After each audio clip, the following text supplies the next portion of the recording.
3 ತಿಂಗಳಿನಿಂದ ನಾವು ಚಿತ್ರೀಕರಣ ಮಾಡ್ತಾ ಇದ್ದೇವೆ. ಈ ಧಾರಾವಾಹಿದು ನಮ್ಮ ಬೆಂಗಳೂರು ಸುತ್ತಮುತ್ತಲಿನ ಕನಕಪುರ, ರಾಮನಗರ, ಮೈಸೂರು ರಸ್ತೆಯ ಅಕ್ಕಪಕ್ಕದ ಬೇರೆ ಬೇರೆ ಜಾಗಗಳಲ್ಲಿ ನಾವು ಚಿತ್ರೀಕರಣ ನಡೆಸ್ತಾ ಇದ್ದೀವಿ. ಒಂದು ದೊಡ್ಡ ತಂಡವಾಗಿ ನಾವು ಕೆಲಸ ಮಾಡ್ತಿದ್ದೀವಿ. ಇದೆಲ್ಲರೂ ಹೇಳುವ ಕ್ಲೀಶೆ ಅಂತ ಅನ್ನಿಸಬಹುದು, ಬಟ್ ಈ ಧಾರಾವಾಹಿ ನಿಜವಾಗಲೂ ಭಿನ್ನವಾಗಿದೆ. ಅಂದರೆ ನೀವು ಇವತ್ತಿನ ದಿನದಲ್ಲಿ ಬರ್ತಾ ಇರುವ ಧಾರಾವಾಹಿಗಳಿಗೆ ಹೋಲಿಸಿದರೆ ಅದಕ್ಕಿಂತ ಕೊಂಚ ಭಿನ್ನವಾಗಿರುವ ಬೇರೆ ಥರದ ಕಥೆಯನ್ನು ಹೊಂದಿರುವಂತಹ ಧಾರಾವಾಹಿ ಜಯಲಲಿತಾ. ಒಂದು ಹಳ್ಳಿಯ ರಾಜಕೀಯ ಮತ್ತು ಅಲ್ಲಿನ ಕಥೆ, ಬಡವ ಮತ್ತು ಶ್ರೀಮಂತರ ಮಧ್ಯದ ಭೇದ ಭಾವದ ಜೊತೆಗೆ ಒಬ್ಬ ಲವಲವಿಕೆಯ ಎಲ್ಲವನ್ನು ಖುಷಿಯಾಗಿ ಸ್ವೀಕರಿಸುವ, ಒಳಗಡೆ ಏನೋ ನೋವಿದ್ದರೂ ಕೂಡ ಅದನ್ನು ತೋರಿಸಿಕೊಳ್ಳದ ಒಬ್ಬ ನಾಯಕಿ, ಮತ್ತೊಬ್ಬ ಕಥಾನಾಯಕ ಮತ್ತು ಅವನ ಕುಟುಂಬ, ಇವೆರಡರ ಮಧ್ಯದ ಸಂಘರ್ಷದ ಕತೆ. ಕೊಂಚ ವೆಬ್ ಸೀರೀಸ್ ಮಾದರಿಯ ಕಥೆ ಅಂತ ಹೇಳಬಹುದೋ ಏನೋ. ಇದು ರೆಗ್ಯುಲರ್ ಆಗಿ ಇಲ್ಲದೇ ಇರೋ ಕಾರಣಕ್ಕೆ ಕೂಡ ಇದನ್ನು ಮಾಡಬಹುದು ಮತ್ತು ಮಾಡಿದರೆ ಚೆನ್ನಾಗಿರುತ್ತೆ ಅಂತ ನಮಗೆಲ್ಲ ಆಸಕ್ತಿ ಬಂದು ಈ ಧಾರಾವಾಹಿಯನ್ನು ನಾವು ಆಯ್ದುಕೊಂಡು ಕೆಲಸ ಶುರು ಮಾಡಿದ್ದು. ಸುಮಾರು 10ರಿಂದ 15 ಎಪಿಸೋಡ್ಗಳಷ್ಟು ಚಿತ್ರೀಕರಣ ಈಗಾಗಲೇ ಆಗಿದೆ. ದರ್ಶಿತ್ ಅವರು ನಿರ್ದೇಶನ ಮಾಡ್ತಿದ್ದಾರೆ. ಮುತ್ತು ನಮ್ಮ ಬಹಳ ಸೊಗಸಾದ ಎಡಿಟಿಂಗ್ ಮಾಡಿದ್ದಾರೆ ಮುತ್ತು ಅವರು. ಕಾರ್ತಿಕ್ ಮೋನಿ ಇದಕ್ಕೆ ಸಂಭಾಷಣೆ ಬರೆದಿದ್ದಾರೆ. ಚಿತ್ರಕಥೆಯ ಜವಾಬ್ದಾರಿಯನ್ನು ನಾನು ಹೊತ್ಕೊಂಡಿದ್ದೇನೆ. ಜೊತೆಗೆ ನಿಮಗೆಲ್ಲರಿಗೂ ಗೊತ್ತಿರೋ ಹಾಗೆ ಸುನಿಲ್ ಸರ್, ಸ್ಪಂದನ, ದೊಡ್ಡ ತಂಡವಾಗಿ, ನಾನು ಎಲ್ಲರ ಹೆಸರು ಹೇಳ್ತಾ ಹೋಗಲ್ಲ, ಯಾಕೆಂತಂದರೆ ಒಂದು 60-70 ಜನರ ಒಂದು ದೊಡ್ಡ ತಂಡ ಇದಕ್ಕೆ ಕೆಲಸ ಮಾಡ್ತಾ ಇದೆ. ಸಿನಿಮಾ ಥರದ ಗುಣಮಟ್ಟವನ್ನು ಕೊಡೋದಕ್ಕೂ ಪ್ರಯತ್ನ ಮಾಡಿದ್ದೀವಿ. ವಿನೋದ್ ಪನ್ನಾ ಅಂತ ನಮ್ಮ ಆರ್ಟ್ ಡೈರೆಕ್ಟರ್, ಅವರ ನೇತೃತ್ವದಲ್ಲಿ ಒಂದು ದೊಡ್ಡ ಸೆಟ್ ಹಾಕಿ 1-2 ದಿನಗಳ ಕಾಲ ಚಿತ್ರೀಕರಣ ಮಾಡಿದ್ದೀವಿ. ಹೀರೋ ಮನೆಯನ್ನು ನವೀಕರಣ ಮಾಡಿ ಹೊಸ ರೀತಿಯಲ್ಲಿ ಹೇಗೆ ಪ್ರೆಸೆಂಟ್ ಮಾಡಬಹುದು ಅಂತ ಅದನ್ನು ಮಾಡಿದ್ದೀವಿ. ಒಟ್ಟಾರೆಯಾಗಿ ಒಂದು ಹೊಸ ಬಗೆಯ ಧಾರಾವಾಹಿಯನ್ನು ಕನ್ನಡದ ಜನತೆಗೆ ನೀಡಬೇಕು ಎನ್ನುವ ಒಂದು ನಿಟ್ಟಿನಲ್ಲಿ ಎಲ್ಲ ಸೇರಿ ಇದನ್ನು ಕೆಲಸ ಮಾಡಿದ್ದೀವಿ. ನೀವುಗಳು ಕೂಡ ಇದನ್ನು ನೋಡಿ ಇಷ್ಟಪಡ್ತೀರಿ ಅನ್ನುವ ಭರವಸೆ ನಮಗಿದೆ. ಈ ಧಾರಾವಾಹಿಯ ಕುರಿತು ಮಾಹಿತಿಯನ್ನು ಯಥಾಸಾಧ್ಯ ಜನರಿಗೆ ತಲುಪಿಸಬೇಕಾಗಿ ಈ ಮೂಲಕ ಕೇಳ್ಕೊಳ್ತೀನಿ. ಪೂರ್ತಿ ಕತೆ ಹೇಳಕ್ಕೆ ಹೋದರೆ ನಿಮಗೆ ನಾನು ಬಿಟ್ಟುಕೊಟ್ಟಂಗೆ ಆಗ್ಬಿಡುತ್ತೆ.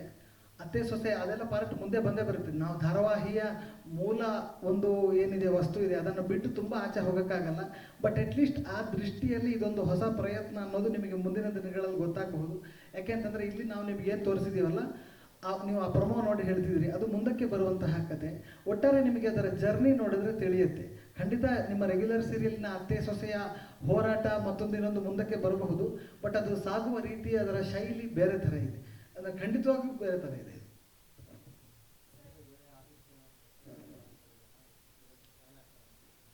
ಬೇರೆ ಬೇರೆ ಪಾತ್ರಗಳು ಮುಂದಕ್ಕೆ ಬರ್ತಾ ಹೋಗ್ತವೆ. ಮಾಳವಿಕಾ ಮೇಡಮ್ ಅವರು ಒಂದು ಅತಿಥಿ ಪಾತ್ರ ಮಾಡಿಕೊಟ್ಟು ಹೋಗಿದ್ದಾರೆ. ಇದೇ ಥರ ಬೇರೆ ಬೇರೆ ಅವ್ರನ್ನ ಕರೆಸುವ ಯೋಚನೆ ಖಂಡಿತ ಇದೆ.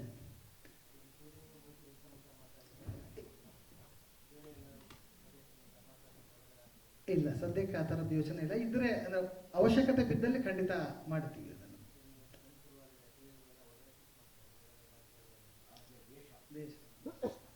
ಬಹಳ ಹಿಂದೆ ಶುರುವಾಗಿದೆ ಆ ಟ್ರೆಂಡು. ಅಂದ್ರೆ ನಮ್ಮ ಕತೆ ಹಳ್ಳಿಯಲ್ಲಿ ನಡೆಯುವಂಥದ್ದು.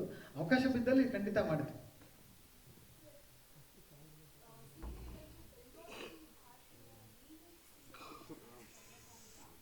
ಬೆಂಗಾಲಿ ರಿಮೇಕ್ ಅಲ್ಲ, ಇದು ಮರಾಠಿ, ಹಿಂದಿ, ತಮಿಳು ಬಂದಿದೆ. ಬಟ್ ನಾವು ಅದನ್ನು ಆಮೂಲಾಗ್ರವಾಗಿ ಬದಲಾವಣೆ ಮಾಡ್ಕೊಂಡಿದ್ದೀವಿ. ಅಲ್ಲಿಯ ಕ್ಯಾರೆಕ್ಟರ್ಗಳಿದ್ದಾವೆ, ಅಲ್ಲಿಯ ಬೇಸಿಕ್ ಕಥಾ ಹಂದರ ಇದೆ. ಬಟ್ ಅದನ್ನು ನಾವು ಯೂಶ್ವಲಿ ನೀವು ಯಾವುದೇ ರಿಮೇಕ್ ಸೀರಿಯಲ್ಗಳನ್ನು ತಗೊಂಡ್ರೂ ಕೂಡ ನಮ್ಮ ಕನ್ನಡದ ಕಥೆಯಾಗಿ ಅದನ್ನು ನಾವು ಬದಲಾಯಿಸಲೇಬೇಕಾಗುತ್ತೆ. ಉದಾಹರಣೆಗೆ ನೀವು ಒಂದು ಹಿಂದಿ ಸೀರಿಯಲ್ ಮಾಡಿದ್ರೆ ಅಲ್ಲಿ ಕರ್ವಾ ಚೌತ್ ಮೇಲೆ 20 ಎಪಿಸೋಡ್ ಮಾಡಿರ್ತಾರೆ. ನಮ್ಮಲ್ಲಿ ಆ ಕಲ್ಚರೇ ಇಲ್ಲ. ಬಹಳಷ್ಟು ಧಾರಾವಾಹಿಗಳನ್ನು ನಾವಿಲ್ಲಿ ಬದಲಾಯಿಸಿಕೊಂಡೇ ಮಾಡಬೇಕಾಗತ್ತೆ. ಅಲ್ಲಿಯ ಹೀರೋ ಹೀರೋಯಿನ್ನು ಆ ಪಾತ್ರ ಆ ಬೇಸಿಕ್ ಎಳೆ ಇರಬಹುದು, ಬಿಟ್ಟರೆ ಅದನ್ನು ಮುಂದಕ್ಕೆ ನಾವು ನಮ್ಮ ಕಥೆಯಾಗಿ ಮಾಡ್ಕೊಳ್ಳೋದೇ ಇದ್ದರೆ, ಇಲ್ಲಿಯ ಸುಗ್ಗಿ, ಇಲ್ಲಿಯ ಸಂಕ್ರಾಂತಿ, ಇಲ್ಲಿಯ ಯುಗಾದಿ, ಇಲ್ಲಿಯ ದೀಪಾವಳಿ, ನಾವು ಇದನ್ನೇ ಕತೆಗೆ ತೊಗೊಂಡ್ಬರ್ಬೇಕು. ರಿಮೇಕ್ ಸೀರಿಯಲ್ ಅಂತಂದರೆ ಅಲ್ಲಿಂದ ಮಕ್ಕಿ ಕಾಪಿ ಮಾಡ್ತೀವಿ ಅಂತ ಒಂದು ತಪ್ಪು ಕಲ್ಪನೆ ಇದೆ. ಹಾಗೆ ಕನ್ನಡದಲ್ಲಿ ಯಾವುದೇ ಹಿಟ್ಟಾಗಿರುವ ರಿಮೇಕ್ ಧಾರಾವಾಹಿಗಳು 100% ರಿಮೇಕ್ ಅಲ್ಲ. ನಾವು ಅದನ್ನು ಇಲ್ಲಿಗೆ ತಕ್ಕ ಹಾಗೆ ಬದಲಾಯಿಸಿಕೊಳ್ಳಲೇಬೇಕು. ಬದಲಾಯಿಸ್ಕೊಳ್ತೀವಿ.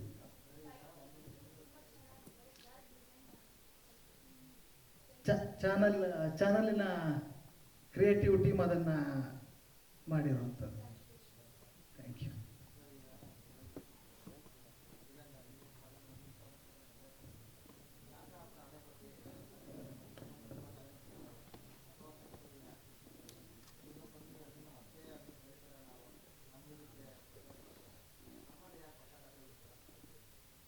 ಬೆಳಕು ಎಲ್ಲಿಂದಲೇ ಬರಲಿ, ಕಿಟಕಿ ಬಾಗಿಲು ತೆರೆದಿರಲಿ ಅಂತ ಒಂದು ಸಂಸ್ಕೃತದಲ್ಲಿ ಮಾತಿದೆ, ಆನೋಭದ್ರ ಅಥವಾ ಎಂತು ವಿಶ್ವತಃ ಅಂತ.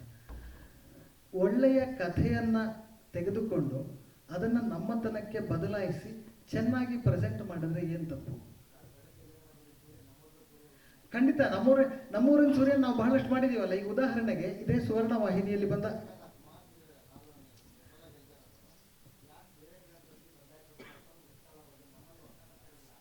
ನಮ್ಮಲ್ಲಿ ಖಂಡಿತ ಹೊಸ ಕಥೆಗಳಿದೆ ಸರ್. ಇದೇ ಸುವರ್ಣ ವಾಹಿನಿಯಲ್ಲಿ ಬರುವ ದೇವಿ ಮಹಾತ್ಮೆ, ಯಡಿಯೂರು ಸಿದ್ಧಲಿಂಗೇಶ್ವರ, ರೇಣುಕಾ ಯಲ್ಲಮ್ಮ, ಇವೆಲ್ಲ ಹೊಸ ನಮ್ಮದೇ ಕಥೆಗಳೇ, ನಾವೇ ಮಾಡಿರೋದೆ. ಅದೇ ಸಾವಿರಾರು ಎಪಿಸೋಡ್ಗಳು ಬಂದಿದ್ದಾವೆ. ಬ್ಯಾಲೆನ್ಸಿಂಗ್ ಆಕ್ಟ್ ಅಂತ ಮಾಡ್ತೀವಿ ಸರ್. ಈಗ ಏನು ಗೊತ್ತಾ,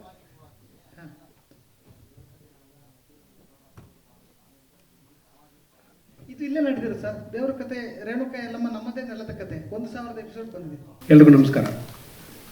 ಸರ್ವೇ ಜನ ಸುಖಿನೋ ಭವಂತು. ಮಾಡೋರು, ಬರಹಗಾರರು, ಸಂಭಾಷಣೆಕಾರರು, ತಾಂತ್ರಿಕ ವರ್ಗದವರು ಎಲ್ಲರೂ ನಮ್ಮವರೇ, ಕನ್ನಡದವರೇ. ಸೊ ಇಲ್ಲಿಯೂ ಕೆಲವೊಂದನ್ನು ಅಡಾಪ್ಟ್ ಮಾಡಿಕೊಂಡು ಎಲ್ಲ ಇದರಲ್ಲೂ ಮಾಡ್ತೀವಿ. ಒಂದು ಪ್ಯಾಕೇಜ್ ಅಂತ ಇರುತ್ತೆ ಚಾನಲ್ದು. 10 ಸೀರಿಯಲ್ ಅಲ್ಲ, ನಾನು ಹೇಳ್ತಿರೋದು ಅಂದರೆ ನೀವು ಹೇಳ್ತಿರೋದು ಕನ್ನಡದವ್ರಿಗೆ ಯಾಕೆ ಇಲ್ಲಿದೆ ಕತೆ ತೊಗೋಬೇಕು ಅಂತ ಹೇಳಿದ್ದಲ್ವ.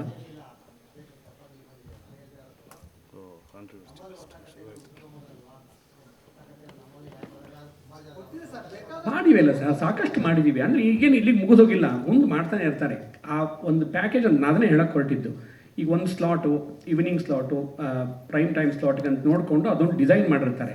ಈ ಸ್ಲಾಟ್ಗೆ ಈ ಥರದ ಕತೆ ಚೆನ್ನಾಗಿರುತ್ತೆ ಅಂತ, ಅದಕ್ಕೆ ಸೂಟ್ ಆಗೋವಂಥ ಸಂಸ್ಥೆ, ಅದಕ್ಕೆ ಸೂಟ್ ಆಗೋವಂಥ ಕಲಾವಿದರು, ಅದಕ್ಕೆ ಕತೆ, ಅದನ್ನು ಮಾಡ್ಕೊಂಡು ಹೋಗ್ತಾರೆ. ಕನ್ನಡದವರೇ ನಾವು ಮಾಡ್ತಿರೋದು, ಅದೊಂದು ಹೆಮ್ಮೆಯ ವಿಷಯ. ಅಂದರೆ ಇಲ್ಲಿ ಯಾರು ಬೇರೆಯವ್ರನ್ನ ನಾವು ಕಥೆಯ ಒಂದು ಲೈನ್ ತೊಗೊಂಡ್ಬಿಟ್ಟು ಎಲ್ಲ ಇಲ್ಲಿದೆ ಕ್ರಿಯೇಟ್ ಆಗಿರುತ್ತೆ, ಇಲ್ಲಿಯೇ ಬರಹಗಾರರೇ ಮಾಡಿರ್ತಾರೆ. ಅದು ನನ್ನ ಉದ್ದೇಶ ಅಷ್ಟೆ. ಸುಮಾರು ಒಂದು 40 ವರ್ಷದ ಒಂದು ಈ ಜರ್ನಿಯಲ್ಲಿ ಸಾಕಷ್ಟು ವಿಭಿನ್ನ ಪಾತ್ರಗಳನ್ನು ನಾನು ಮಾಡಿದ್ದೆ, ಇನ್ನು ಮಾಡ್ತಾಯಿದ್ದೀನಿ. ಕೆಲವು ಪಾತ್ರಗಳನ್ನು ಮಾಡೋದಕ್ಕೆ ಆಗಿರಲಿಲ್ಲ, ಅದೊಂದು ಕೊರಗು ಮನಸ್ಸಿನಲ್ಲಿತ್ತು. ಚಲನಚಿತ್ರದಲ್ಲೂ ಮಾಡೋಕ್ಕಾಗಿರಲಿಲ್ಲ, ಟಿ ವಿಯಲ್ಲೂ ಮಾಡೋಕ್ಕಾಗಿರಲಿಲ್ಲ. ಈ ಪಾತ್ರಕ್ಕೆ ನನಗೆ ಶ್ರೀನಿಧಿಯವರು ತುಂಬ ಆತ್ಮೀಯರು. ಇಡೀ ಕನ್ನಡದ ಬರವಣಿಗೆಗೆ, ಕನ್ನಡದ ಕಿರುತೆರೆಯ ಬರವಣಿಗೆಗೆ ಹೊಸ ಆಯಾಮ ಕೊಟ್ಟಂಥ ಹೆಗ್ಗಳಿಕೆ ಅವರದು. ಅಂತಹ ಅದ್ಭುತ ಇದು ಕಿರುತೆರೆ ಧಾರಾವಾಹಿಗಳನ್ನು ಮಾಡಿದ ಶ್ರೇಯಸ್ಸು ಅವ್ರಿಗಿರೋದ್ರಿಂದ ಅವರು ನನಗಿದನ್ನು ಕೇಳಿದರು ಮಾಡಬೇಕು ಅಂತ. ವಿಭಿನ್ನವಾಗಿದೆ ಅಂತಂದರು. ಕೊನೆಗೆ ನಾನು ಇದೇ ಚಾನಲ್ಲಿಗೆ, ಸ್ಟಾರ್ ಸುವರ್ಣಗೆ ನನ್ನ 2 ಧಾರಾವಾಹಿಗಳು ಪ್ರೊಡಕ್ಷನ್ ನಡೀತಾ ಇದೆ. ಇದು ಈ ಯಶಸ್ಸಿನ ರೂವಾರಿ, ಇಲ್ಲಿಬ್ಬರು ಕೂತಿದ್ದಾರೆ, ರಾಜ್ ಸರ್ ಮತ್ತು ಶಿಲ್ಪಾ ಮೇಡಮ್. ಶಿಲ್ಪಾ ಮೇಡಮ್ಮು ನನಗೆ ಇದನ್ನು ನೀವು ಅಂದರೆ ಮೊದಲು ನಾನು ಈಗ ಒಂದು ಯಾವುದೋ ಮಾಡ್ತಿದ್ದೀನಿ ಅಂತ ಹೇಳಿದಾಗ 1-2-3 ಸಣ್ಣ ಸಭೆಯಲ್ಲಿ ಅದು ಮಾಡಬೇಡಿ, ಒಂದು ಉತ್ತಮ ಪಾತ್ರ ಇದೆ, ವೆಯ್ಟ್ ಮಾಡಿ ಅಂದರು. 1 ತಿಂಗಳಲ್ಲ, 2 ತಿಂಗಳಲ್ಲ, 4 ತಿಂಗಳಲ್ಲ, 6 ತಿಂಗಳು ವೆಯ್ಟ್ ಮಾಡಿದೆ. ಏನಪ್ಪ ಇವ್ರು ಹೀಗೆ ವೆಯ್ಟ್ ಮಾಡಿಸಿದಾರಲ್ಲ, ಯಾವ ಪಾತ್ರ ಕೊಡ್ಬೋದು ಅಂತ ಭಾಳ ಒಂದು ಕಡೆಗೆ ಆತಂಕ ಇತ್ತು, ಇನ್ನೊಂದು ಕಡೆಗೆ ಉತ್ಸುಕ ಇತ್ತು. ಕೊನೆಗೆ ಈ ಗೆಟಪ್ ನನಗೆ ಹೀಗೆ ಇರಬೇಕು ಅಂತ ಅವ್ರ ಮನಸ್ಸಿನಲ್ಲಿ ಒಂದು ಕಲ್ಪನೆ ಇತ್ತು, ಅದು ಬರೋವರೆಗೂ ಬಿಡಲಿಲ್ಲ. ಸೊ ಈ ಥರದ ವಿಶೇಷ ಪಾತ್ರ ಅಂತಂದಾಗ ನನಗೆ ಮೊದಲಿಗೆ ಅವ್ರಿಗೆ ಧನ್ಯವಾದಗಳನ್ನ ಹೇಳೋದಕ್ಕೆ ಇಷ್ಟಪಡ್ತೀನಿ madam, thank you so much. ಆಮೇಲೆ ರಾಜ್ ಸರ್ ಅವರಷ್ಟೇ, ಈ ತಾರಾಗಣನ ಪ್ರತಿಯೊಂದೂ ಸೂಕ್ಷ್ಮತೆಯನ್ನು, ಪ್ರತಿಯೊಂದು ಕಾಸ್ಟ್ಯೂಮ್ಸ್ನ, ಪ್ರತಿಯೊಂದು ಇವರಾಗಲೇ ಹೇಳಿದಾಗೆ ಅಲ್ಲಿ ಟೀಮು, ಒಂದು ಫಿಕ್ಷನ್ಗೆ ಪ್ರೋಮೋ ಟೀಮ್ ಆಗಿರ್ಬೋದು, ಪ್ರತಿಯೊಬ್ಬರದ್ದು ಒಂದು ಶ್ರಮ ಇಲ್ಲಿ ಎದ್ದು ಕಾಣ್ತಾ ಇದೆ. ನಾನು ನೋಡಿರಲಿಲ್ಲ ಇದನ್ನು ಹೇಗೆ ಬಂದಿದೆ ಅಂತ. ಅಂದರೆ ಒಬ್ಬ ದಕ್ಷ ನಿರ್ದೇಶಕ ಒಂದು ಸಿನಿಮಾ ಲೆವೆಲಿಗೆ ಒಂದು ಸೀರಿಯಲ್ನ ಫಸ್ಟ್ ಈ ಶುರುವಾತಿ ಈ ರೀತಿ ಇರೋದನ್ನು ನಾನು ನಿಮಗೆ ವೈಯಕ್ತಿಕವಾದ ಧನ್ಯವಾದಗಳು ರಕ್ಷಿತ್ ಅವರೇ. ಸೊ ಹಾಗೆ ಕ್ಯಾಮ್ರಾಮನ್ಗಳು ಮತ್ತು ಸಂಕಲನ, ಸಂಭಾಷಣೆ, ಪ್ರತಿಯೊಂದು ಒಂದು ಒಳ್ಳೆ ಪ್ಯಾಕೇಜ್ ಎಷ್ಟು ಚೆನ್ನಾಗಿದೆ ಅಂತಂದರೆ, ನಾನು ಸುಮಾರು ಸುವರ್ಣದ ಜೊತೆಗೆ ನನ್ನ ಅವಿನಾಭಾವ ಸಂಬಂಧ. ಅಂದರೆ ಸುಮಾರು ನನ್ನ ಜರ್ನಿ ಶುರು ಆಗಿದ್ದು 2007ನಲ್ಲಿ ಪ್ರಪ್ರಥಮ ದೈನಂದಿಕ ಪೌರಾಣಿಕ ಧಾರಾವಾಹಿ, ಐತಿಹಾಸಿಕ ಧಾರಾವಾಹಿ ಅದನ್ನು ಪ್ರಾರಂಭ ಮಾಡಿದ್ದು, ನನಗೆ ಅವಕಾಶ ಮಾಡಿಕೊಟ್ಟಿದ್ದು ಇದೇ ಚಾನಲ್ಲು. ಅದಾದ ಮೇಲೆ ಅನೇಕ ಪಾತ್ರಗಳನ್ನು ನನಗೆ ಮಾಡೋದಕ್ಕೆ ಅವಕಾಶ ಮಾಡಿಕೊಟ್ಟಿದ್ದು ಇದೇ ಚಾನಲ್ಲು. ಅಂದರೆ ತುಂಬ ಕಷ್ಟದಲ್ಲಿ, ತುಂಬ ಒಳ್ಳೆಯ ಟೈಮಲ್ಲೂ ನನ್ನನ್ನು ಕೈ ಹಿಡಿದಂಥ ಚಾನಲ್ಲು. ಈ ಚಾನಲ್ಗೆ ನನಗೆ ಈ ಒಂದು ವಿಶೇಷ ಪಾತ್ರ ಕೊಟ್ಟಿದ್ದಕ್ಕೆ ಮತ್ತೊಮ್ಮೆ ಎಲ್ರಿಗೂ ಧನ್ಯವಾದಗಳನ್ನು ಹೇಳ್ತೀನಿ. ಹಾಗೆ ತಾರಾಗಣದ ಒಂದು ವಿಷಯ ಅಂತ ಬಂದಾಗ, ಆ ಟೋಟಲ್ ಒಂದು ಶೂಟಿಂಗ್ ಟೈಮ್ನಲ್ಲಿ ಅವರು ನಡ್ಕೊಳ್ಳೋಂಥ ರೀತಿ, ಅವ್ರನ್ನೆಲ್ಲರನ್ನೂ ಕಂಫರ್ಟೇಬಲ್ ಆಗಿರೋ ರೀತಿ, ಒಂದೊಂದು ಶಾಟನ್ನು ತುಂಬ ಇಂಟ್ರೆಸ್ಟಿಂಗ್ ಸೂಕ್ಷ್ಮ ವಿಷಯಗಳನ್ನ ಗಮನಿಸಿ ಅವ್ರು ಮಾಡ್ತಿರೋದು ತುಂಬ ಖುಷಿಯಾಗಿದೆ. ಈ ಥರದ ಒಂದು ತಾರಾಗಣದ ಜೊತೆಗೆ, ಈ ಥರದ ಒಂದು ಸಂಸ್ಥೆಯ ಜೊತೆಗೆ, ಈ ಥರದ ಒಂದು ವಾಹಿನಿಯ ಜೊತೆಗೆ ನನ್ನ ಒಡನಾಟ ಮತ್ತು ಇದರಲ್ಲಿ ಒಂದಾಗಿರೋದು ನನಗೆ ಬಹಳ ಹೆಮ್ಮೆಯಂಥ ವಿಷಯ. ಕಿರುತೆರೆಗೆ ತುಂಬ ವಿಶೇಷವಾದಂಥ ಒಂದು ಕೊಡುಗೆಯನ್ನು ಕೊಡೋದಕ್ಕೆ ಯಾಕೆ ಈ ಮಾತು ಹೇಳ್ತಿದ್ದೀನಿ ಅಂದರೆ, ಈಗ ಬರ್ತಿರೋ ಎಲ್ಲ ಧಾರಾವಾಹಿಗಳಲ್ಲೂ ಸುವರ್ಣದಲ್ಲಿ ಪ್ರತಿಯೊಂದನ್ನು ಹೊಸಬರನ್ನು, ಹೊಸ ಸಂಸ್ಥೆಗಳನ್ನು, ನಿರ್ಮಾಣ ಸಂಸ್ಥೆಗಳನ್ನು ಹುಟ್ಟಾಕಿ ಅವ್ರ ಮೇಲೆ ನಂಬಿಕೆ ಇಟ್ಟು ಅವರಿಗೆ ಕೆಲಸ ಕೊಟ್ಟು ಆ ಥರದ ಒಂದು ಯಶಸ್ಸನ್ನು ಕಂಡದ್ದು ನನ್ನ ತಿಳಿದ ಮಟ್ಟಿಗೆ ಬೇರೆ ಯಾವ ವಾಹಿನಿಯಲ್ಲೂ ಇದು ಬಂದಿಲ್ಲ ಅಂತಲೇ ಹೇಳ್ಬೋದು. ಈಗ ಬರ್ತಿರೋ ಅಷ್ಟು ಸೀರಿಯಲ್ಗಳಲ್ಲಿ 50% 60% ಹೊಸಬರಿಗೆ ಅವಕಾಶ ಕೊಟ್ಟು ಆ ಸಂಸ್ಥೆಗಳನ್ನು ನಿಲ್ಲಿಸಿ ಕನ್ನಡಕ್ಕೆ ಒಂದು ಒಳ್ಳೆಯ ಅವಕಾಶ ಮಾಡಿಕೊಟ್ಟಿದ್ದಾರೆ, ಒಂದು ಕೊಡುಗೆ ಕೊಡೋದಕ್ಕೆ. ಮತ್ತೊಮ್ಮೆ ವಿಶೇಷವಾದ ಧನ್ಯವಾದಗಳನ್ನು ಹೇಳೋದಕ್ಕೆ ಇಷ್ಟಪಡ್ತೀನಿ. ಇವತ್ತಿನ ಒಂದು ಕಾಲದಲ್ಲಿ ಮನೋರಂಜಿಸಲಿಕ್ಕೆ ವೀಕ್ಷಕರನ್ನ ತುಂಬ ಮಾಧ್ಯಮಗಳಿದೆ. ಆದರೆ ನಾವು ಒಂದು ನಿರ್ದಿಷ್ಟ ಸಮಯದಲ್ಲಿ ವರ್ಷಾನುಗಟ್ಲೆ ವೀಕ್ಷಕರನ್ನ ಟಿವಿ ಮುಂದೆ ಹಿಡಿದು ಕೂರಿಸೋದಂತ ಒಂದು ದೊಡ್ಡ ಸವಾಲಿನ ಕೆಲಸ ಆಗುತ್ತೆ. ಅದು ಎಷ್ಟು ದೊಡ್ಡ ಮಟ್ಟಿಗೆ ಸವಾಲು ಕೆಲಸ ಆಗುತ್ತೆ ಅಂತಂದ್ರೆ, ಇವತ್ತಿನ ವರ್ತಮಾನಕ್ಕೆ ತಕ್ಕಂತೆ ಹೊಸ ಕಥೆಗಳನ್ನ ಹುಡುಕ್ಬೇಕಾಗತ್ತೆ. ಜೊತೆಗೆ ವೈವಿಧ್ಯಮಯ ಪಾತ್ರಗಳನ್ನ ಸೃಷ್ಟಿ ಮಾಡಬೇಕಾಗತ್ತೆ. ಹಾಗೇನೆ ಆಕರ್ಷಕವಾಗಿ ಅದನ್ನ ನಿರೂಪಣೆ ಮಾಡಬೇಕಾಗತ್ತೆ. ಜೊತೆಗೆ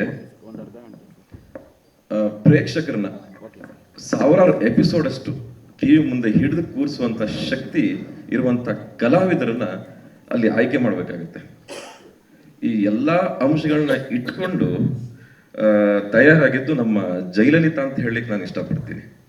ಇದರ ಹಿಂದೆ ಇಷ್ಟು ಶ್ರಮ ವಾಹಿನಿಯವ್ರದ್ದು ಕೂಡ, ಜೊತೆಗೆ ನಮ್ಮ ಟೆಕ್ನಿಷಿಯನ್ ಟೀಮ್, ಜೊತೆಗೆ ನಮ್ಮ ಕಲಾವಿದರದ್ದು ಕೂಡ ತುಂಬಾ ಶ್ರಮ ಇದೆ. ಈಗ ಅನ್ಸುತ್ತೆ, ಒಂದು ಹೊಸ ಒಂದು ಕಾರ್ಯಕ್ರಮ ನಾವು ಜನರ ಮುಂದೆ ತಂದಾಗ ಇದನ್ನ ನಾವು ಯಾಕೆ ನೋಡ್ಬೇಕು ಅನ್ನೋದು ಫಸ್ಟ್ ಪ್ರಶ್ನೆ ಎಲ್ಲರಲ್ಲೂ ಮೂಡುತ್ತೆ. ನಾವ್ ಯಾಕೆ ಇದನ್ನ ನೋಡ್ಬೇಕು? ನಮ್ಗೆ 100 ಕಾರ್ಯಕ್ರಮಗಳಿದೆ, ನಮ್ಮ ಟೈಮ್ ನಾವು ನೋಡ್ಕೋಬಹುದು. 9ವರೆಗೆ ಕೂತ್ಕೊಂಡೆ ನಾವು ಯಾಕೆ ಜಯಲಲಿತಾ ನೋಡ್ಬೇಕು ಅಂತ ಎಲ್ರಿಗೂ ಅನ್ಸ್ಬಿಡುತ್ತೆ ನಮ್ಮ ಪ್ರಮೋಷನ್ ಅಂತ ಬಂದಾಗ. ಈಗ ಸುಮ್ಮನೆ ಒಂದು ಹೇಳ್ಬೇಕು ಅಂತ, ನಮ್ಮ ಭಾರತದಲ್ಲಿ, ದೇಶದಲ್ಲಿ ಒಂದು 6.5-7 ಲಕ್ಷ ಒಂದು ಹಳ್ಳಿಗಳಿದೆ ಅಂತ ಅನ್ಸುತ್ತೆ, ಇರಬಹುದು. ಸೊ ಆ 6.5-7 ಲಕ್ಷ ಹಳ್ಳಿಗಳಲ್ಲಿ ಲಲಿತಾ ಅಂತ ಒಂದು ಪಾತ್ರ ಅಂದ್ರೆ ಕನಸುಗಳನ್ನ ತುಂಬಿ ತನ್ನ ಕನಸನ್ನ ನನಸು ಮಾಡ್ಕೊಳ್ಳಿಕ್ಕೆ ಹೋರಾಡ್ತಿರುವಂತ ಒಂದು ಲಲಿತಾ ಅಂತ ಒಂದು ಪಾತ್ರ ಪ್ರತಿ ಹಳ್ಳಿನಲ್ಲೂ ಇದೆ. ಹಾಗೆ ಒಬ್ಬ ಬಿಸಿ ರಕ್ತದ ಹುಡುಗ ಜೈ ಅಂತ ಒಂದು ಪಾತ್ರನೂ ಕೂಡ ನಮ್ಮ ಪ್ರತಿ ಹಳ್ಳಿಯ, ನಮ್ಮ ಮನೆಯಲ್ಲಿ ಅಥವಾ ಪಕ್ಕದ ಮನೆಯಲ್ಲಿ ಇರುತ್ತೆ. ಹಾಗೆ ಊರು ಉದ್ಧಾರ ಮಾಡ್ತೀನಿ ಅಂತ ತಾನು ಉದ್ಧಾರ ಆಗುವಂತ, ತನ್ನ ಮನೆನ ಉದ್ಧಾರ ಮಾಡುವಂತ ಒಬ್ಬ ಸ್ವಾರ್ಥಿ ಅಂತ ಒಂದು ಪಾತ್ರನೂ ಕೂಡ ಪ್ರತಿಯೊಂದು ಹಳ್ಳಿನಲ್ಲೂ ಇರುತ್ತೆ. ಹಾಗಾಗಿ ಈ ಕಥೆನ ವೀಕ್ಷಕರು ಟಿವಿ ಮುಂದೆ ಕೂತು ನೋಡಿದಾಗ ಏನನ್ಸುತ್ತಂದ್ರೆ, ಇದೊಂದು ಕಾಲ್ಪನಿಕ ಕಥೆ ಅಲ್ಲ, ಇದು ನಮ್ಮ ಊರಿನ ಒಬ್ಬ ವ್ಯಕ್ತಿ, ಒಬ್ಬ ಹುಡುಗಿ, ಒಬ್ಬ ಹುಡುಗ, ನನ್ನ ಮನೆಯ ಯಾರೊಬ್ಬ ಸದಸ್ಯ ಅಥವಾ ನನಗೆ ಗೊತ್ತಿರೋರು ಅಂತ ಅನ್ನಿಸಿದಾಗ ಆ ಪಾತ್ರ ಜೊತೆಗೆ ಹೋಲಿಕೆ ಮಾಡಿದಾಗ ಏನಾಗುತ್ತೆ ಅಂದ್ರೆ, ಅವರು ಇದ್ದಕ್ಕಿದ್ದಾಗೆ ಕಥೆಯ ಜೊತೆಗೆ ಕನೆಕ್ಟ್ ಆಗ್ತಾ ಹೋಗ್ತಾರೆ. ಹಾಗಾಗಿ ಈ ಧಾರಾವಾಹಿ ಅವ್ರಿಗೆ ಇಷ್ಟ ಆಗತ್ತೆ ಅಂತ ನಾನು ಹೇಳಲಿಕ್ಕೆ ಇಷ್ಟಪಡ್ತೀನಿ. ಈಗ ಸರ್ ಹೇಳಿದಾಗ ಇದು ರೆಗ್ಯುಲರ್ ಅತ್ತೆ ಸೊಸೆ ಕತೆ ಅಲ್ಲ. ಇದು ಅಂದ್ರೆ ಆಕೆ ಮದುವೆಗೆ ಬಂದಿದ್ದಾಳೆ ಮನೆಗೆ ಅಂತ ಅನ್ಸ್ ತಕ್ಷಣ ಇದು ಕಿಚನ್ ಡ್ರಾಮಾ ಬರಲ್ಲ. ಇಲ್ಲಿ ಮುಂದೆ ಇನ್ನು ಬೇರೆ ಬೇರೆ ರೀತಿ ಆಯಾಮಗಳಲ್ಲಿ ಕತೆ ಹೋಗುತ್ತೆ. ಸೊ ಈ ತರ ಒಂದು ಇಂಥ ಧಾರಾವಾಹಿನ ನಂಗೆ ನಿರ್ದೇಶನ ಮಾಡ್ಲಿಕ್ಕೆ ಅವಕಾಶ ಮಾಡಿಕೊಟ್ಟಂತಹ ವಾಹಿನಿಯವರಿಗೆ, ಜೊತೆಗೆ ವಿಶೇಷವಾಗಿ ಶಿಲ್ಪಾ ಮೇಡಮ್ ಅವ್ರಿಗೆ ನನ್ನ ಮೇಲೆ ನಂಬಿಕೆ ಇಟ್ಟು ನನಗೆ ತುಂಬಾ ನಂಬಿದ್ದಾರೆ. ಆ ನಂಬಿಕೆ ನಾನು ಉಳಿಸ್ಕೋತೀನಿ ಅಂತ ಪ್ರಯತ್ನ ಪಡ್ತೀನಿ. ಸೊ ಅವ್ರಿಗೆ ನಾನು ವಿಶೇಷವಾಗಿ ಧನ್ಯವಾದ ಹೇಳ್ತೀನಿ. ರಾಜ್ ಸರ್ಗೆ ನಾನು ಧನ್ಯವಾದ ಹೇಳ್ತೀನಿ. ಸೊ ಹಾಗೆ ಇನ್ನೊಂದು ಏನಂತಂದ್ರೆ, ಇವಾಗ ಎಷ್ಟು ಒಂದು ಸ್ಕ್ರೀನ್ ಮೇಲೆ, ಪರದೆ ಮೇಲೆ ಈ ಧಾರಾವಾಹಿನ ನೋಡಿದಾಗ ಒಂದು ಶ್ರೀಮಂತಿಕೆಯಿಂದ ಮೂಡಿ ಬಂದಿದೆ. ಅದಕ್ಕೆ ಕಾರಣ ಏನು ಅಂತಂದ್ರೆ, ಮೇಡಮ್ ಅವ್ರು ಮೊದಲನೇದಾಗಿ ಹೇಳಿದಾಗೇನೆ, ಒಬ್ರು ಕ್ರಿಯಾಶೀಲ ವ್ಯಕ್ತಿಗೆ ನಿರ್ಮಾಣ ಕೊಟ್ಟಾಗ ಏನಾಗುತ್ತೆ ಅನ್ನೋದಕ್ಕೆ ಇದೇ ಸಾಕ್ಷಿ. ಅಂದ್ರೆ ಅಲ್ಲಿ ಏನಾಗುತ್ತೆ ಅಂತಂದ್ರೆ, ನಾವು ಕಿರುತೆರೆಯಲ್ಲಿರೋರು, ನಮ್ಗೆ ಒಂದು ಚೌಕಟ್ಟಿರುತ್ತೆ ನಾವು ಕೆಲಸ ಮಾಡುವಾಗ. ಅದು ಸಮಯ ಆಗಿರ್ಬೋದು ಅಥವಾ ಬಂಡವಾಳ ಆಗಿರ್ಬೋದು. ಆ ಚೌಕಟ್ಟು ಒಳಗಡೆಗೆ ನಮ್ಗೆ ಕೆಲಸ ಮಾಡ್ಲಿಕ್ಕೆ ಹೇಳ್ತಾರೆ. ಅದೇ ನಮ್ಗೆ ಈಗ ನಮ್ಮ ಅದೃಷ್ಟ ಏನು ಅಂತಂದ್ರೆ, ಬರಹಗಾರರಿಗೆ ನಿರ್ಮಾಣ ಕೊಟ್ಟಿದ್ದಕ್ಕೆ ನಮ್ಗೆ ಆ ಚೌಕಟ್ಟು ಬಿದ್ದೇ ಇಲ್ಲ, ನಮ್ಗೆ ಆ ಗೆರೆನೇ ಬಿದ್ದಿಲ್ಲ. ಇವರೇ ಹೇಳ್ತಾರೆ ನಾವು ಒಂದು ಸೀನ್ ಒಂದು ನ್ಯಾಯ ಕೊಡಬೇಕು ಒಂದು ಸೀನ್ಗೆ ಅಂತಂದ್ರೆ ಒಂದು 2 ಲಕ್ಷ ಖರ್ಚಾಗತ್ತೆ ಅಂದಾಗ ಇವರು 2 ಲಕ್ಷ ನಾನು 4 ಲಕ್ಷ ಬರೆದ್ಬಿಟ್ಟಿದ್ದೀನಲ್ಲ ಆಲ್ರೆಡಿ ಸೀನ್ನ ಅಂತ ಹೇಳ್ಬಿಡ್ತಾ ಇದ್ರು. ಸೊ ಅಷ್ಟು ಉದಾರವಾಗಿ ಈ ಧಾರಾವಾಹಿಗೆ ಲೊಕೇಶನ್ ಆಗಿರ್ಬೋದು, ಆರ್ಟಿಸ್ಟ್ಗಳ ವಿಚಾರ ಆಗಿರ್ಬೋದು, ಅಥವಾ ಸೀನ್ಗೆ ಬೇಕಾಗುವಂತ ಎಲ್ಲ ರೀತಿಯ ಪ್ರಾಪರ್ಟೀಸು ಅಥವಾ ಸೆಟ್, ಇದಕ್ಕೆ ಸಂಪೂರ್ಣವಾದ ಖರ್ಚನ್ನ ನಾವು ಕೇಳದೇನೆ ಮತ್ತು ಕೇಳಿದಕ್ಕಿಂತ ಹೆಚ್ಚಾಗಿ ಖರ್ಚು ಮಾಡಿದ್ದು ನಮ್ಮ ನಿರ್ಮಾಪಕರು. ಹಾಗಾಗಿ ಇದು ಇಷ್ಟು ಶ್ರೀಮಂತಿಕೆಯಿಂದ ಬಂದಿದೆ ಅಂತ ಹೇಳಲಿಕ್ಕೆ ನಾನು ಇಷ್ಟಪಡ್ತೀನಿ. ಜೊತೆಗೆ ಥ್ಯಾಂಕ್ ಯು ಸರ್, ಅವಕಾಶ ಕೊಟ್ಟಿದ್ದಕ್ಕೆ ಥ್ಯಾಂಕ್ ಯು. ಇನ್ನೊಂದು 2 ಸಣ್ಣದಾಗ 2 ಮಾತು ಹೇಳ್ತೀನಿ, ಅನುಭವದಲ್ಲಿ ಅಷ್ಟೇನೆ. ಈ ಕತೆ ಜೈಲಲಿತಾ ಕತೆ ನಿರ್ಮಾಣ ಅಂದ್ರೆ ಪ್ಲಾನ್ ಆಗಿ ಒಂದು ಫ್ಯಾಮಿಲಿ ಟ್ರೀ ಅಂತ ರೆಡಿ ಆದಾಗ ಅಲ್ಲಿ ಲಲಿತಾ ಅಂತ ಒಂದು ಪಾತ್ರ ಬರುತ್ತೆ. ಲಲಿತಾ ಪಾತ್ರ ಯಾರು ಮಾಡೋದು ಅಂತ ಒಂದು ಹುಡುಕಾಟ ಒಂದು ಶುರು ಆಯ್ತು. ಯಾರು ಮಾಡೋದು ಅಂತ ಒಂದು ಚರ್ಚೆ ಆಯ್ತು. ಯಾಕಂತಂದ್ರೆ ಆ ಕ್ಯಾರೆಕ್ಟರ್ ಹೇಗಿರ್ಬೇಕು ಅಂತಂದ್ರೆ ನಿಜ ಜೀವದಲ್ಲೂ ಕೂಡ ಒಂದು ಪಟಾಕಿಗೆ ನಾಲ್ಗೆ ಇದ್ರೆ ಹೆಂಗಿರುತ್ತಪ್ಪ ಹಂಗಿರ್ಬೇಕು, ಅಷ್ಟು ಸೌಂಡ್ ಮಾಡಬೇಕು, ಪಾದರಿಸದಂತಹ ಗುಣ ಇರಬೇಕು. ಸೊ ಆ ಥರ ಹುಡುಕ್ತಾ ಇದ್ದಾಗ ನಮ್ಗೆ ಸಿಕ್ಕಿದ್ದು ಮನಸ್ವಿ ಅವರು. ಮನಸ್ವಿ ಅವರು ಸಿಕ್ಕಿ ಅವ್ರನ್ನ ಲುಕ್ ಟೆಸ್ಟ್ ಮಾಡಿ 2 ಡೈಲಾಗ್ ಹೇಳ್ತಿದ್ದಾಗೆ ಗೊತ್ತಾಯ್ತು ಇದು ಪಕ್ಕ ಅಳತೆ ತಗೊಂಡು ಹೊಲ್ದಿರೋ ಬಟ್ಟೆನೆ ಅಂತ ಈ ಪಾತ್ರಕ್ಕೆ. ಸೊ ಅಷ್ಟರ ಮಟ್ಟಿಗೆ ಅವರು ಆ ಪಾತ್ರಕ್ಕೆ ಹೊಂದಾಣಿಕೆ ಆದ್ರು. ಜೊತೆಗೆ ನನ್ನ ಮೇಲಿರುವಂತಹ ಒಂದು ದೊಡ್ಡ ಭಾರನ ಇಳಿಸ್ಬಿಟ್ರು ಒಂದೇ ಸಲಕ್ಕೆ. ಹಾಗಾಗಿ ನನಗೂ ಕೂಡ ಅಷ್ಟು ಸುಲಭವಾಗಿ ನಾನು ಆ ಪಾತ್ರವನ್ನು ನಿರ್ದೇಶನ ಮಾಡ್ಲಿಕ್ಕೆ ನನಗೆ ಅವಕಾಶ ಆಯ್ತು. ಎರಡನೇ ನಮ್ಮ ಜೈ ಬಗ್ಗೆ ಹೇಳ್ಬೇಕು ಅಂತಂದ್ರೆ, ಜೈ ನೀರಿದ್ದಾಗೆ ಏನಂತಂದ್ರೆ ನಮ್ಗೆ ತಲೆನೋವೇ ಆಗಿಲ್ಲ. ಜೈ ಪಾತ್ರ ಯಾವ ಪಾತ್ರದಲ್ಲಿ ಹಾಕಿದ್ರು ಆ ಆಕಾರಕ್ಕೆ ಬಂದ್ಬಿಟ್ಟಿರೋರು ಜೈ.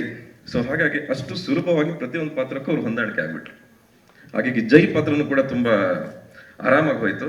ನೆಕ್ಸ್ಟ್ ನಮಗೆ ಇದ್ದಂಥದ್ದು ಪುರಾಣಿಕ್ ಸರ್ ಹೇಳಿದ್ದಾರೆ. ಸೊ ನನ್ನ ಅನುಭವದಲ್ಲಿ ನನ್ನ ಆ್ಯಂಗಲ್ ಎಲ್ಲ ಅದೊಂದು ಮಾತು ಹೇಳ್ಬಿಡ್ತೀನಿ. ಸೊ ಈ ತಂದೆ ಪಾತ್ರ ಯಾರು ಮಾಡ್ತಾರೆ, ದೇವರಾಜ್ ಪಾತ್ರ ಯಾರು ಮಾಡ್ತಾರೆ ಅನ್ನೋದೊಂದು ದೊಡ್ಡ ಚರ್ಚೆ ಆಯ್ತು ನಮ್ಗೆ, ಯಾರು ಮಾಡ್ಬೋದು ಏನು ಅಂತ ಪ್ರಾರಂಭದಲ್ಲಿ. ಆಗ ನಮಗೆ ಹೇಳಿದ್ದು ಶಿಲ್ಪಾ ಮೇಡಮ್ ಅವರು ಪುರಾಣಿಕ್ ಸರ್ ಅವ್ರನ್ನ ಹಾಕೊಳ್ಳಿ ಅಂತ. ಆಯ್ತು, ನಮಗೂ ಖುಷಿ ಆಯ್ತು. ಪುರಾಣಿಕ್ ಸರ್ ಅಂತ ಹಿರಿಯ ನಟರ ಇನ್ನೂ ಕೆಲಸ ಮಾಡಿರ್ಲಿಲ್ಲ, ಮೊದಲನೇ ಸಲ ಕೆಲಸ ಮಾಡಿದ್ದು. ಆಯ್ತು ಅಂತ ಹೇಳಿ ನಾವು ಪುರಾಣಿಕ್ ಸರ್ ಅವ್ರನ್ನ ಸಂಪರ್ಕ ಮಾಡಿ ಅವ್ರಿಗೆ ಒಂದು ಲುಕ್ ಕೊಡ್ಬೇಕು. ಮೇಡಮ್ ಅವರ ಮೊದಲನೇ ಕಂಡೀಷನ್ ಅವರು ಇದುವರೆಗೂ ಕಾಣಿಸದೇ ಇರೋ ತರ ಕಾಣಿಸ್ಬೇಕು ಅಂತ.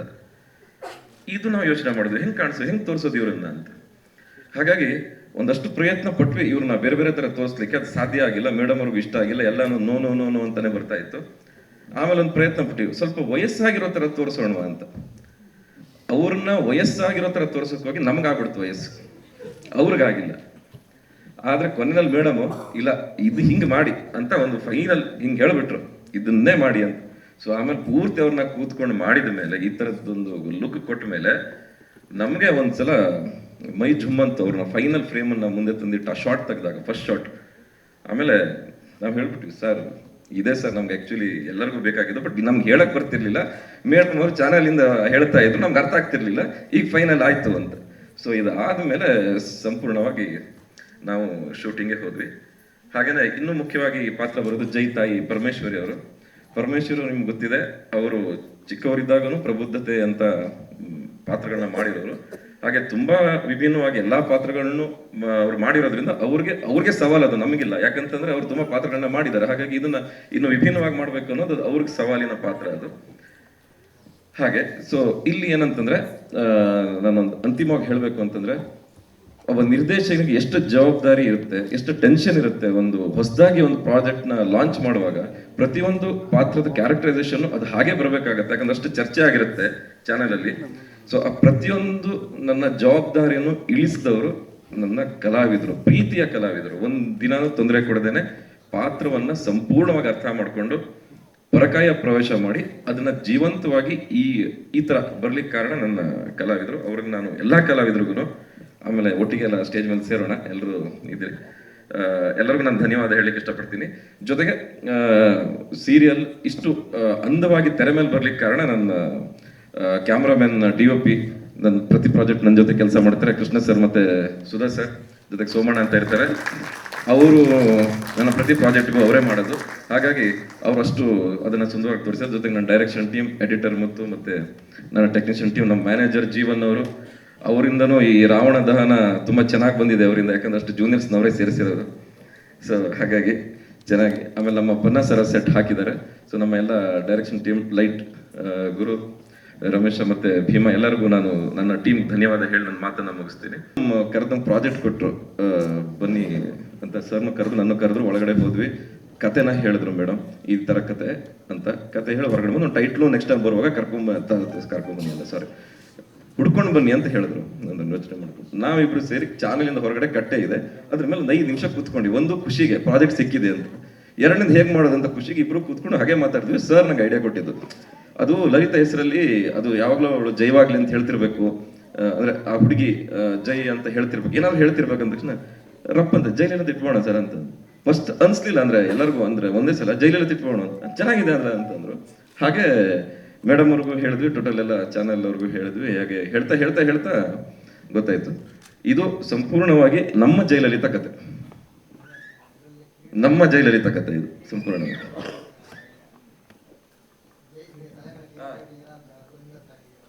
ಹೌದೌದೌದು ಹಾಗೆ. Thank you. Yashwant sir Deshpande ಅವರು ತುಂಬಾ ಆತ್ಮೀಯರು, ನಾನು ಅವ್ರ ಜೊತೆ ಕೆಲಸ ಮಾಡಿದ್ದೀನಿ. ಸೊ ಆ ಆತ್ಮೀಯತೆಯಿಂದ ನಾವು ಈ ಒಂದು ಅತಿಥಿ ಪಾತ್ರ ಬೇಕು ಅಂತಂದಾಗ ಆಕ್ಚುಲಿ ಅದು ಅಷ್ಟೊಂದು ಇರಲಿಲ್ಲ. ಆದರೆ ಸರ್ ನಾನು ಡಿಸ್ಕಸ್ ಮಾಡಿದಾಗ ಯಾರಾದ್ರೂ ಒಂದು ಒಳ್ಳೆ ಕಲಾವಿದರನ್ನ ಕ್ಯಾಸ್ಟ್ ಮಾಡೋಣ, ಅದು ಚೆನ್ನಾಗಿದೆ ಆ ಸೀಕ್ವೆನ್ಸ್ ಅಂತಂದಾಗ ನಮಗೆ ಅವ್ರ ನೆನಪಾಯ್ತು. ಅವ್ರ ನೆನಪಾದಾಗ ಅವ್ರನ್ನ ನಾವು ಸಂಪರ್ಕ ಮಾಡಿದ್ವಿ. ಆಯ್ತು ಮಾಡ್ತೀನಿ ಅಂತಂದ್ರು. ಅತಿಥಿ ಪಾತ್ರ ಅಂತ ಹೇಳಿದ್ವಿ. ಅವರು ಬಂದು ನಮ್ಮ ಜೊತೆಗೆ ತುಂಬಾ ಸಹಕಾರ ನೀಡಿ ಆ ಪಾತ್ರನ ಅಷ್ಟು ಚೆನ್ನಾಗಿ ಮಾಡಿ ನಾವು ಪೂರ್ಣ ಮಾಡಿ ಕೊಟ್ಟಿದ್ರು. ಅದಾದಂತ ಕೆಲವೇ ದಿನ ನಂತರ ಅವ್ರದ್ದು ಆ ಸುದ್ದಿ ಕೇಳಿ ನಮ್ಗೆ, ನಮ್ಮ ಇಡೀ ತಂಡಕ್ಕೂ ಕೂಡ ಬಹಳ ದುಃಖ ಆಗಿತ್ತು ನಮ್ಗೆ. ಯಾಕಂದ್ರೆ ಕೊನೆಯದಾಗಿ ಅವರು ನನಗೆ ಗೊತ್ತಿರೋ ಮಟ್ಟಿಗೆ ಅವರು ಅಭಿನಯಿಸಿದ್ದು ನಮ್ಮ ಸೀರಿಯಲ್ ನಲ್ಲಿ ಅಂತ ಅನ್ಸುತ್ತೆ. ಜೊತೆಗೆ ಅವ್ರ ಜೊತೆ ಕೆಲಸ ಮಾಡುವಂತ ಅವಕಾಶ ಮತ್ತು ಭಾಗ್ಯ ಕೊನೆಯದಾಗಿ ನಮ್ಗೆ ಸಿಕ್ಕಿದೆ ಅಂತ ಹೇಳಿಕ್ ನಾನು ಅಷ್ಟೇ. ಸರ್ ಇವಾಗ ಒಂದು 2 ವಾರದಷ್ಟಿದೆ ಸರ್, ಒಂದು 12 ಎಪಿಸೋಡ್. ಪ್ರಧಾನ ಆಗತ್ತ ಶಾಪ ಆಗತ್ತ ಗೊತ್ತಿಲ್ಲ, ಯಾಕೆಂದ್ರೆ ಬರಹಗಾರ ಆದವನಿಗೆ ಸೀನ್ ಹಿಂಗಿರಬೇಕು, ಹಿಂಗೆ ಕನ್ಸ್ಟ್ರಕ್ಟ್ ಆಗಬೇಕು, ಇದೇ ಥರ ಸೀನ್ ಬೇಕು ಅಂತ ಇರುತ್ತೆ. ಪ್ರೊಡ್ಯೂಸರ್ ಆದವನಿಗೆ ಅಕೌಂಟಲ್ಲಿ ದುಡ್ಡು ಎಷ್ಟಿದೆ ಅಂತ ಕಾಣಿಸುತ್ತೆ. ಸೊ ಅದು ಎರಡರ ಮಧ್ಯೆ ಸಂಭಾಳಿಸ್ಕೊಂಡು ಧಾರಾವಾಹಿ ಮಾಡೋ ಪರಿಸ್ಥಿತಿ ಇದೆ. ಬಟ್ ನಾನು ಬರಹಗಾರನಾಗಿ ನನ್ನಿಂದ ಏನು ಎಫರ್ಟ್ ಹಾಕಬೇಕೋ ಅದನ್ನು 100% ಹಾಕುವುದಕ್ಕೆ ಪ್ರಯತ್ನ ಮಾಡ್ತೀನಿ. ಈಗ ನಾನು ಬರಿತಾ ಕೂತಿರ್ತೀನಿ ಅಂತಂದರೆ ನಾನು ಅದನ್ನು ಪ್ರೊಡಕ್ಷನ್ ಪಾಯಿಂಟ್ ಆಫ್ ವ್ಯೂಯಿಂದ ಯೋಚನೆ ಮಾಡಲ್ಲ. ಈ ಸೀನಿಗೆ ಏನು ಬೇಕೋ ಅದು ಹೇಗೆ ಬೇಕೋ ಅದನ್ನು ಹಾಗೆ ಬರೆಯುವ ಪ್ರಯತ್ನ ಮಾಡ್ತೀನಿ. A separate O separate. Thank you. ಎಲ್ರಿಗೂ ನಮಸ್ಕಾರ. ನೀವು ಈಗಾಗಲೇ ನೋಡಿದ್ದೀರಾ, ನನ್ನ ಪಾತ್ರದ ಹೆಸರು ಪರಮೇಶ್ವರಿ. ಖಡಕ್ ಅಮ್ಮನ ಪಾತ್ರ. ಖಡಕ್ ಅಂದ ತಕ್ಷಣ ಮಾತಿನಲ್ಲಿ ಬರೀ ಖಡಕ್ಕಾಗಿ ಅಂದರೆ ಕಠಿಣವಾಗಿ ಮಾತಾಡೋದು ಅಂತಲ್ಲ, ಅಂದರೆ ಅವಳ ನಿರ್ಧಾರ ಸರಿ ಇರುತ್ತೆ. ಎಲ್ಲೋ ನನ್ನ ಮನೆಯ ಸದಸ್ಯರು ತಪ್ಪು ಹೆಜ್ಜೆಗಳನ್ನು ಇಡಬಾರ್ದು ಅನ್ನೋ ಒಂದು ಕಾರಣದಿಂದ ಮಾತಾಡ್ತಾ ಹೋಗ್ತಾಳೆ. ಪೊಲಿಟಿಷಿಯನ್ ಫ್ಯಾಮಿಲಿಯಲ್ಲಿ ಇದ್ರೂ ಕೂಡ ಪಾಲಿಟಿಕ್ಸ್ನ ಇಷ್ಟಪಡದೇ ಇರೋಂಥ ಒಂದು ಹೆಣ್ಮಗಳವಳು. ಆದರೆ ಮಗ ಅಂದರೆ ತುಂಬ ಇಷ್ಟಪಡ್ತಿರ್ತಾಳೆ. ಮಗನಿಗೋಸ್ಕರ ಏನು ಮಾಡೋದಕ್ಕೂ ಇರೋವಂಥ ಪಾತ್ರ. ಅವನಿಗೋಸ್ಕರ ಎಲ್ಲೋ ಕಾಂಪ್ರೋ ಆಗಿ ಸರಿ ಆಯಿತು ಅಂತ ಹೇಳಿ ಸಪೋರ್ಟ್ ಮಾಡ್ತಾ ಹೋಗುವಂಥ ಪಾತ್ರ. ಸುವರ್ಣ ಮತ್ತು ನನ್ನ ಒಂದು ಜರ್ನಿ ಬಗ್ಗೆ ಹೇಳಬೇಕು ಅಂತ ಹೇಳಿದ್ರೆ, ಇದು ನನ್ನ 8ನೇ ಪ್ರಾಜೆಕ್ಟು. ಬ್ಯಾಕ್ ಟು ಬ್ಯಾಕ್ ನಾನು ಸುವರ್ಣದಲ್ಲಿ ವರ್ಕ್ ಮಾಡ್ತಾನೆ ಇದ್ದೀನಿ. ನೀವು ಇವಾಗಲೇ ನೋಡಿರ್ತೀರ. ಪ್ರತಿಯೊಂದು ಪಾತ್ರದಿಂದ ಪಾತ್ರಕ್ಕೂ ಕೂಡ ತುಂಬ ವಿಭಿನ್ನತೆ ಇದೆ. ಈ ಪಾತ್ರ ನನಗೆ ತುಂಬ ಅಂದರೆ ತುಂಬ ಇಷ್ಟ ಆಗಿದ್ದೇನು ಅಂತ ಹೇಳಿದ್ರೆ, ಒಂದು ಖಡಕ್ ಆಗಿ, ಎಲ್ಲೋ ಒಂದು ಆಕ್ಸೆಂಟ್ ಬೇರೆ ಇಲ್ಲದೆ, ತುಂಬ ಸ್ವಲ್ಪ ಜಾಸ್ತಿ ಮಾಡಿದ್ರೆ ಜಾಸ್ತಿ ಅಂತ ಅನಿಸೋದು, ಕಮ್ಮಿ ಮಾಡಿದ್ರೆ ಕಮ್ಮಿ, ತುಂಬ ಮಧ್ಯದಲ್ಲಿರುವಂಥ ಒಂದು ಪಾತ್ರ. ಇದಕ್ಕೆ ಇಡೀ ಸುವರ್ಣ ವಾಹಿನಿಗೆ ಮತ್ತು ನನ್ನ ಟೀಮ್ಗೆ ಧನ್ಯವಾದಗಳನ್ನ ಹೇಳೋದಕ್ಕೆ ಇಷ್ಟಪಡ್ತೀನಿ. ಸ್ಪೆಷಲ್ ಆಗಿ ನಾನು ಶಿಲ್ಪಾ ಮ್ಯಾಮ್ ಬಗ್ಗೆ ಹೇಳಲೇಬೇಕು. ಶಿಲ್ಪಾ ಮ್ಯಾಮು ನನ್ನಂಥ ತುಂಬ ಹೆಣ್ಮಕ್ಳ ಭಾವನೆಗಳನ್ನು ಅರ್ಥ ಮಾಡಿಕೊಂಡು ಹೋಗುವಂಥ ಜೀವ. ಸ್ಪೆಷಲ್ ಥ್ಯಾಂಕ್ಸ್ ಮ್ಯಾಮ್ ನಿಮಗೆ. ಇನ್ನು ಪ್ರತಿಯೊಬ್ಬ ಕಲಾವಿದರಿಗೆ ಒಳ್ಳೆ ಪಾತ್ರ ಮಾಡಬೇಕು ಅಂತ ಎಷ್ಟು ಆಸೆ ಇರುತ್ತೋ, ಒಬ್ಬ ಒಳ್ಳೆ ನಿರ್ದೇಶಕನ ಜೊತೆ ಕೆಲಸ ಮಾಡಬೇಕು ಅಂತಲೂ ಆಸೆ ಇದ್ದೇ ಇರುತ್ತೆ. ಆ ನಿಟ್ಟಿನಲ್ಲಿ ನಂಗೆ ತುಂಬ ಖುಷಿ ಕೊಟ್ಟಿದೆ. ತುಂಬ ಒಳ್ಳೆ ನಿರ್ದೇಶಕರು ಅವರು, ಮತ್ತು ಒಳ್ಳೆ ಟೀಮು. ಎಲ್ಲೂ ಕೂಡ ಯಾವತ್ತೂ ಕೂಡ ಒಂದು ಸಣ್ಣ ಬೇಜಾರಾಗದೇ ಇರೋ ಥರ, ಅಂದರೆ ಒಂದು 15 ಎಪಿಸೋಡ್ ನಾವು 12ರಿಂದ 15 ಎಪಿಸೋಡ್ ನಾವು ಶೂಟ್ ಮಾಡಿದ್ದೀವಿ. ಅಲ್ಲಿಂದ ಇಲ್ಲಿವರೆಗೂ ಯಾವುದೇ ರೀತಿಯ ಚಿಕ್ಕ ಒಂದು ಪ್ರಾಬ್ಲಮ್ ಕೂಡ ಆಗಿಲ್ಲ. ಪ್ರತಿಯೊಬ್ಬರೂ ಕೂಡ ಅಷ್ಟು ಸಪೋರ್ಟ್ ಮಾಡಿದ್ದಾರೆ. ಜನರಲಿ ನಾನು ಕೇಳ್ಕೊಳ್ಳೋದಿಷ್ಟೇ, ತುಂಬ ಒಳ್ಳೆ ಕಾನ್ಸೆಪ್ಟ್ ಇಟ್ಕೊಂಡು ಬಂದಿದ್ದೀವಿ, ಒಳ್ಳೊಳ್ಳೆ ಎಪಿಸೋಡ್ಗಳು ಬರುತ್ತೆ. ನಿಮ್ಮ ಒಂದು ಸಹಕಾರ ತುಂಬ ಮಹತ್ವ ನಮಗೆ. ಇದುವರೆಗೂ ಎಷ್ಟೊಂದು ಸಪೋರ್ಟ್ ಮಾಡ್ಕೊಂಡು ಬಂದಿದ್ದೀರಾ. ಮುಂದೆ ಕೂಡ ನಮ್ಮ ಜಯಲಲಿತಾ ಮೇಲೆ ನಿಮ್ಮ ಸಪೋರ್ಟ್ ಇರಲಿ ಅಂತ ಕೇಳ್ಕೊತೀನಿ. Thank you. ಈ ಪಾತ್ರ ನನಗೆ ಕೊಟ್ಟಾಗ ಶಿಲ್ಪಾ ಮ್ಯಾಮ್ ಕಡೆಯಿಂದ ಮತ್ತು ಟೀಮ್ ಕಡೆಯಿಂದ ಬಂದಿದ್ದು ಅದೇನೆ. ಅಲ್ಲಿರುವಂಥ ಯಾವುದೇ ರೀತಿಯ ಅಂದರೆ ಬಾಡಿ ಲ್ಯಾಂಗ್ವೇಜ್ ಆಗ್ಬೋದು, ಕಾಸ್ಟ್ಯೂಮ್ ಆಗ್ಬೋದು, ಹೇರ್ ಸ್ಟೈಲ್ ಆಗ್ಬೋದು, ಯಾವುದೇ ರೀತಿ ಅಲ್ಲಿಯ ಥರ ಕಾಣಬಾರ್ದು ಅಂತಲೇ ಮೇಯ್ನ್ ಕಂಡೀಷನ್ನು. ಅದೇ ಥರ ನಾವು ನೋಡಿಕೊಂಡು ಇಡೀ ಟೀಮ್ ಅದೇ ಥರನೇ ನಾವು ರೆಡಿಯಾಗಿರೋದು. ಖಂಡಿತವಾಗ್ಲೂ ಹೌದು. ನೀನಾದೇನಾ? ನನಗೆ ಒಂದು ಡೌಟ್ ಬರ್ತಿದೆ, ನೀವಿಬ್ರು ಎಷ್ಟು ಸೀರಿಯಲ್ ನೋಡ್ಬೇಡ, ಎಲ್ಲ ಚೆನ್ನಾಗಿ ಪರಿಪೂರ್ಣ ಮಾಹಿತಿ ಇದೆ. ಖಂಡಿತವಾಗ್ಲೂ ಹೌದು. ನಾನು ಫಸ್ಟು ಕ್ಯಾಮ್ರಾ ಫೇಸ್ ಮಾಡಿದ್ದೆ ಸುವರ್ಣದಲ್ಲಿ, ರಾಘವೇಂದ್ರ ವೈಭವ. ಅಲ್ಲಿಂದ ಇಲ್ಲಿವರೆಗೂ ನನ್ನ ಜರ್ನಿ ಬಂದಿದೆ. ಅದಕ್ಕೆ ನಾನು ತುಂಬ ಥ್ಯಾಂಕ್ಸ್ ಹೇಳ್ತೀನಿ ಸುವರ್ಣಗೆ. ಸ್ಪೆಷಲ್ ಥ್ಯಾಂಕ್ಸ್ ನಾನು ಶಿಲ್ಪಾ ಮ್ಯಾಮ್ ಹೇಳೋದಕ್ಕೆ ಇಷ್ಟಪಡ್ತೀನಿ. ಯಾಕೆಂದರೆ ನನ್ನ ಪ್ರೊಫೈಲು ಫಸ್ಟು ಬೇರೆ ಒಂದು ಪ್ರಾಜೆಕ್ಟ್ಗೆ ಅಂತ ಕಳಿಸಿದ್ದು, ಆದರೆ ಮ್ಯಾಮ್ ಅದನ್ನು ನೋಡಿಬಿಟ್ಟು ಇಲ್ಲ ಇವನಿಗೆ ಇನ್ನೊಂದು ಕ್ಯಾರೆಕ್ಟ್ರು ಸೂಟ್ ಆಗುತ್ತೆ, ಇನ್ನೊಂದು ಪ್ರಾಜೆಕ್ಟಿಗೆ ಇವನ್ನ ನಾನು ಕೊಡ್ತೀನಿ, ಇನ್ನೊಂದು ಪ್ರಾಜೆಕ್ಟ್ ಕೊಡ್ತೀನಿ ಅಂತ ಹೇಳಿಬಿಟ್ಟು ಈ ಪ್ರಾಜೆಕ್ಟ್ನ ಕೊಟ್ಟಿದ್ದು. ಆ್ಯಂಡ್ ಲುಕ್ ಟೆಸ್ಟ್ಗೆ ಹೋದಾಗಲೂ ಅಷ್ಟೇ, ಬೇರೆ ಯಾವುದೋ ಆಪ್ಷನ್ ಇಟ್ಕೊಂಡಿರಲಿಲ್ಲ ಅವರು, ನಾನೊಬ್ಬರನ್ನೇ ಕರೆಸ್ಬಿಟ್ಟು ಫೈನಲ್ ಮಾಡಿದರು. Thank you so much ma'am. ನನ್ನ ಮೇಲೆ ತುಂಬ ದೊಡ್ಡ ಜವಾಬ್ದಾರಿ ಹೊರಿಸಿದ್ದೀರಾ ಆ್ಯಂಡ್ ಪ್ರೈಮ್ ಸ್ಲಾಟ್ ಕೂಡ ಕೊಟ್ಟಿದ್ದೀರಾ. ಈ ನಿಮ್ಮ ನಂಬಿಕೆನ ಉಳಿಸ್ಕೊತೀನಿ ನಾನು. Thank you so much ma'am. And ಎರಡನೇದಾಗಿ ಶ್ರೀನಿಧಿ ಸರ್ಗೆ ಥ್ಯಾಂಕ್ಸ್ ಹೇಳೋದಕ್ಕೆ ಇಷ್ಟಪಡ್ತೀನಿ. ಇದು ಅವರ ಮೊದಲನೇ ಪ್ರಾಜೆಕ್ಟ್ ಅವ್ರ ಸಂಸ್ಥೆಯಲ್ಲಿ. ಈ ಒಂದು ಪ್ರಾಜೆಕ್ಟ್ಗೆ ನನಗೆ ಅವಕಾಶ ಕೊಡೋದಕ್ಕೆ thank you so much sir.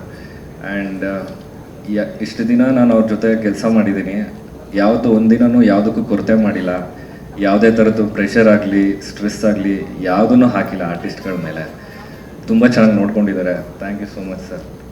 And Darshith sir ಬಗ್ಗೆ ಹೇಳಬೇಕು ಅಂದರೆ ನನಗೆ ತುಂಬ ಖುಷಿಯಾಗುತ್ತೆ. ಯಾಕೆಂದರೆ ಕೆಲವು ಬೇರೆ ಬೇರೆ ಡೈರೆಕ್ಟರ್ಗಳ ಜೊತೆ ಕೆಲಸ ಮಾಡಿದ್ದೀನಿ, ಆದರೆ ಅವ್ರ ಜೊತೆ ಅವ್ರು ಕೊಟ್ಟಷ್ಟು ಕಂಫರ್ಟ್ ಆಗಿರ್ಬೋದು, ಅವ್ರು ನೋಡ್ಕೊಳ್ಳೋ ರೀತಿ ಆಗಿರ್ಬೋದು, ಅವರು ಟ್ರೀಟ್ ಮಾಡೋ ವೇ ಆಗಿರ್ಬೋದು ಆರ್ಟಿಸ್ಟ್ಗಳನ್ನ, ಅದು ಬೇರೆ ಎಲ್ಲೂ ನೋಡಿಲ್ಲ ನಾನು.